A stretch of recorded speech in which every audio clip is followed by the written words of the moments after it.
Bismillahirrahmanirrahim. Assalamu alaikum. Welcome back to the Sounds Biology. Dear students, today I'm going to teach you our next topic, that is division ड्यूटेरोमाइकोटा।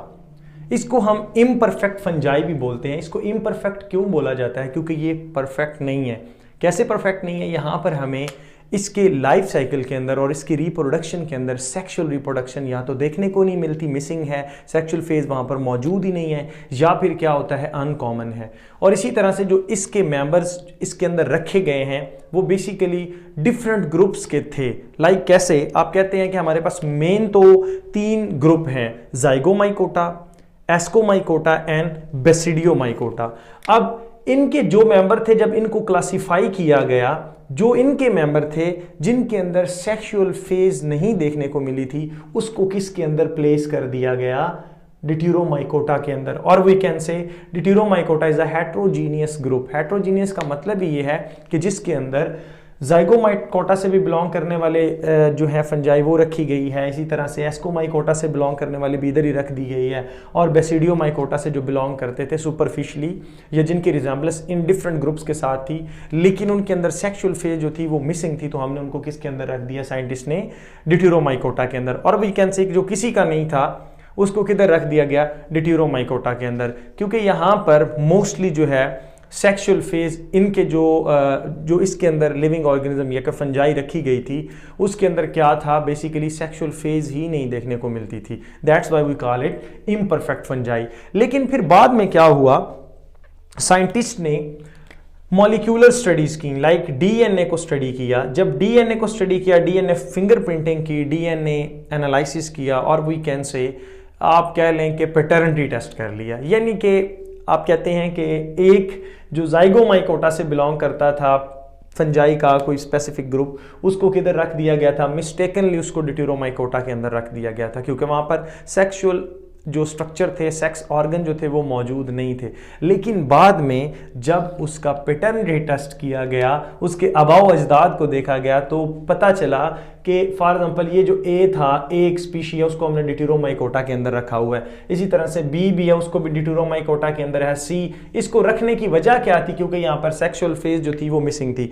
तो बाद में पता चला जो ए का DNA था वो मैच कर रहा था किसके साथ? ज़ाइगोमाइकोटा के साथ। और इसी तरह से जो आपके पास सी का डीएनए वो किसके साथ कर रहा था? एस्कोमाइकोटा के साथ। और जो बी का डीएनए है वो किसके साथ कर रहा था? बेसिडियोमाइकोटा के साथ। तो इस तरह से फिर साइंटिस्ट ने उनको क्या कर दिया? अगेन से उनको रीअसाइन कर दिया। या फिर कहते हैं कि फर्दर जब लेटर स्टडीज जो हैं, जब इन पे सम जो स्पीशीज़ हैं फिर आते आते जब म्यूटेशन हो जाती है, फिर उससे एवोल्यूशन होती है, तो कहा जा सकता है कि with the passage of time जब लेटेस्ट स्टडी की जाएंगी, हायर स्टडीज की जाएंगी, इन पर ज़्यादा रिसर्च की जाएगी, तो मे बी इनके ग्रुप्स को अगेन से रिसाइन कर दिया जाए। इसी तरह से रीअसाइनिंग ऑफ ग्रुप्स जो हैं वो हो सकते हैं on the basis of molecular genetics और द डीएनए स्टडी। उसके बाद किए भी गए हैं बहुत सारी स्पीशीज़ को जो है वो ड्यूटेरोमाइकोटा से निकाल कर उनके जो करस्पॉन्डिंग हैं उनके अंदर रख दिया गया है।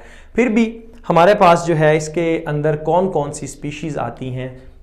हमारे पास आती हैं ड्यूटेरोमाइकोटा के अंदर पेनिसिलियम, इसको हम बोलते हैं ब्लू ग्रीन मोल्ड। ये एक इम्पॉर्टेंट एमसीक्यूज़ है, इसको आप हाईलाइट कर लें। इसी तरह से अस्परजिलस, अस्परजिलस को हम बोलते हैं ब्राउन मोल्ड, ये भी एक एमसीक्यूज़ है। और इसके अंदर आता है अल्टरनेरिया, फ्यूजेरियम एंड हेलमेंथोस्पोरियम। ये स्पीशीज़ जो हैं ये किसके अंदर रखी गई हैं? आपके पास स्पेसिफिकली ड्यूटेरोमाइकोटा के अंदर। अब ये जो ड्यूटेरोमाइकोटा है इसको हम इम्परफेक्ट फंजाई बोलते हैं। यहाँ पर किसी किस्म की सेक्सुअल रिप्रोडक्शन तो नहीं है, लेकिन यहाँ पर देखने को मिलती है हमें पैरासेक्सुअलिटी। पैरासेक्सुअलिटी को हम बोलते हैं सोमैटिक रिकम्बिनेशन। ये बुक पर नहीं है लेकिन मैं आपको बता देता हूँ। सोमैटिक रिकम्बिनेशन से क्या मुराद है? सोमैटिक रिकम्बिनेशन से मुराद है कि इनकी बॉडी का, यानी कि जो फंगल हाइफी है, यहाँ पर किसी किस्म के सेक्स ऑर्गन तो मौजूद नहीं है, लेकिन इसके सेल्स ही आपस में क्या कर लेते हैं? फ्यूजन कर लेते हैं। तो इसको हम क्या बोलते हैं? पैरासेक्सुअलिटी। ये कैसे होता है इंशाल्लाह हम देखते हैं अपने जो है वो नेक्स्ट सेगमेंट उसके अंदर। लेकिन उससे पहले मैं आपको बता दूं कि ये जो आपके पास इम्परफेक्ट फंजाई है ये मोस्टली एसेक्सुअली जो है वो रिप्रोड्यूस करती है। और उसकी बेस्ट एग्जांपल आपके पास है brush like conidia that are present in penicillium. Penicillium का मिसाल के तौर पर ये एक हाइफी है, सेप्टेट हाइफी होता है इसके अंदर, और इसके ऊपर मैंने आपको बोला हुआ एक पर्टिकुलर स्ट्रक्चर्स लगेंगे, दीज आर कॉल्ड कोनिडियोफोर। और कोनिडियोफोर के ऊपर नॉन मोटाइल टाइप के कोनिडिया लगेंगे जो कि ब्रश लाइक अपीयरेंस देते हैं, और इसका जो कलर है इसको ब्लूइश ग्रीन भी बोलते हैं और ब्लू ग्रीन मोल्ड बोलते हैं। ये कलर भी इसका बेसिकली किसकी वजह से होता है, इसके कोनिडिया के कलर की वजह से होता है।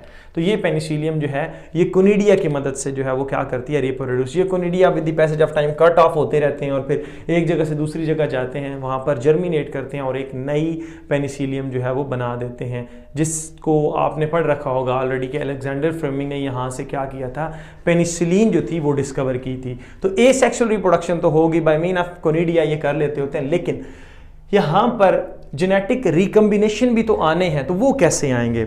यहां पर एक स्पेसिफिक प्रोसेस होता है दैट इज कॉल्ड पैरासेक्सुअलिटी। क्या हुआ इसके अंदर, मिसाल के तौर पर ये आपके पास एक हाइफी है और इसका ये न्यूक्लियस और ये हैप्लॉइड होते हैं ना, you know very well, fungi जो है मोस्टली हैप्लॉइड, और यहां पर इसका ये एक और हाइफी है, वो एक दूसरे के सामने आ जाते हैं और ये तो इसकी बॉडी है ना, यहां पर किसी किस्म की गैमीट फॉर्मेशन नहीं हुई, और उसी तरह से क्या हो गया कि ये वाला न्यूक्लियस जो है वो किधर आ चुका है, इसके अंदर आ चुका है, इसके अंदर आ चुका है। तो यहां से ये न्यूक्लियस पहले ऑलरेडी डिवाइड भी कर चुका होता है, ठीक है, इस तरह से। तो ये डिवाइड करने के बाद एक इधर आ गया और एक यहां से जो है वो डिलीट हो गया। ये डिलीट आप इसलिए कह रहे हैं क्योंकि वो इधर मूव कर चुका है। फिर ये जो ट्यूब है ये बंद हो जाती है, और इसी तरह से नेक्स्ट क्या होना है, यहां पर इस जगह में होनी है प्लाज्मोगैमी। तो हो चुकी है, तो पहला स्टेप जो था वो क्या था, प्लाज्मोगैमी। प्लाज्मोगैमी के प्लाज्मा इसके जो आपस में फ्यूज कर चुके हैं। प्लाज्मोगैमी के बाद फौरन क्या होगा, यहां पर कैरियोगैमी हो जाएगी कि ये दोनों आपस में फ्यूज कर जाएंगे। तो सेकंड स्टेप होगा कैरियोगैमी। कैरियोगैमी से क्या मुराद है कि जो आपके पास न्यूक्लियाई हैं वो क्या कर चुके हैं, फ्यूज कर चुके हैं। और नेक्स्ट जो है आपके पास क्या होगा, इसके अंदर होगी मियोसिस।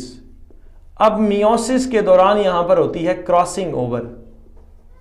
अब हैरानगी की बात है कि after the fusion of gametes, after the fusion of the cells और न्यूक्लियाई, जब न्यूक्लियाई फ्यूज करते हैं उसके बाद क्रॉसिंग ओवर हो रही है, और क्रॉसिंग ओवर होने के रिजल्ट में फिर यहां पे क्या होता है, मियोसिस, और मियोसिस के रिजल्ट में क्या होता है, अलग अलग से हैप्लॉइड सेल्स बना दिए जाते हैं, और ये हैप्लॉइड सेल्स फिर आगे जर्मिनेट करते हैं और new hyphae with the passage of time बनाते जाते हैं। Now this is called parasexuality. ये जो है इसके अंदर बड़ी ही कॉमन होती है, और पैरासेक्सुअलिटी की मदद से ये जेनेटिक रिकम्बिनेशन करते हैं, क्योंकि अगर इनके अंदर जेनेटिक रिकम्बिनेशन ना आते, म्यूटेशंस ना हो पाती, एवोल्यूशन ना आती, और फिर क्या होता है कि अगर ये ससेप्टिबल होती किसी एक पर्टिकुलर डिजीज से, तो सारी की सारी जो आपके पास डिट्यूरोमाइकोटा के अंदर रहने वाले जो ऑर्गेनिज्म है उन सब की क्या हो चुकी होती, डेथ। और आज ये ग्रुप इस दुनिया के ऊपर आपको देखने को ना मिलता। पेनिसिलियम आपको पता है कि ये ज़्यादातर आपको जो ऑर्गेनिक मैटर होता है, स्पेशली आपके पास जो ऑरेंजेस हैं वहाँ पे ब्रेड हो गई, और साथ ही साथ आप कोई भी जो ऑर्गेनिक मैटर है, फ्रूट्स हो गए, इनकी स्पॉइलेज के लिए ये बड़ी ही जो है वो रिस्पॉन्सिबल होती है, उनको स्पॉइल करने में अपना एक अहम रोल प्ले करती है, और रिसाइकलिंग ऑफ न्यूट्रिएंट में आल्सो हेल्प कर रही होती है। सो आई होप कि आपको ये मेरा लेक्चर अच्छा लगा होगा। Stay connected, thank you and अल्लाह हाफिज़।